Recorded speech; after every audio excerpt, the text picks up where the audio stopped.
Andhra Pradesh assembly ఎన్నికల సమయంలో 3 పార్టీలు హోరాహోరీ పోరాటాలతో పాటు అల్లు అర్జున్ రాయలసీమ పర్యటన హాట్ టాపిక్ అయింది.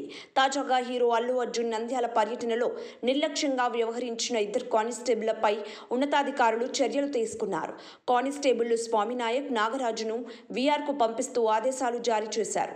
YCP sitting MLA Shilpa Ravi ఇంటికి అల్లు అర్జున్ వచ్చినప్పుడు భారీగా జనం రావడంపై వివాదం తలెత్తింది. ఇప్పటికే ఈ ఘటనలో SP Raghuveera Reddy, DSP Ravinder Reddy, CI రాజారెడ్డికి నోటీసులు ఇచ్చారు. మరో 2 స్పెషల్ బ్రాంచ్ కానిస్టేబుళ్లపై చర్యలు తీసుకున్నారు.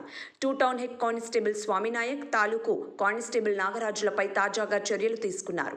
60 రోజుల్లో శాఖాపరమైన విచారణ పూర్తి చేయాలని ఎన్నికల కమిషన్ సూచించింది. ఇక తన పర్యటనపై గతంలోనే అల్లు అర్జున్ క్లారిటీ ఇచ్చారు. నంద్యాల అసెంబ్లీ నియోజకవర్గం వైఎస్ఆర్సీపీ అభ్యర్థి శిల్పా రవిచంద్ర కిషోర్ రెడ్డి తన స్నేహితుడని, అందుకే ఆయనకు మద్దతుగా నంద్యాల వెళ్లాలని చెప్పాడు. శిల్పా రవి నాకు 15 ఏళ్లుగా మిత్రుడు. అతనికి మద్దతు ఇస్తానని గతంలో మాట ఇచ్చాను. రాజకీయాలతో సంబంధం లేకుండా స్నేహితుడిగా మాత్రమే శిల్పా రవికి మద్దతుగా నంద్యాల వెళ్లాను. నాకు రాజకీయాల్లోకి వచ్చే ఉద్దేశం అస్సలు లేదు. ప్రతి ఒక్కరూ ఓటు హక్కును వినియోగించుకోవాలని కోరుకుంటున్నాను అని బన్నీ అన్నారు. అయితే బన్నీ టీసీపీ అభ్యర్థికి మద్దతు తెలపడం, దానికి కౌంటర్గా నాగబాబు ట్వీట్ చేయడం, నాగబాబుకి బన్నీ ఫ్యాన్స్ కౌంటర్లు ఇవ్వడంతో ఈ వ్యవహారం రచ్చరేపింది. తాజాగా కానిస్టేబుల్ పై చర్యలకు కారణమైంది. సబ్స్క్రైబ్ చేయండి. Please do subscribe to Please like, share and subscribe to top Telugu TV. Top Telugu TV. Top Telugu TV.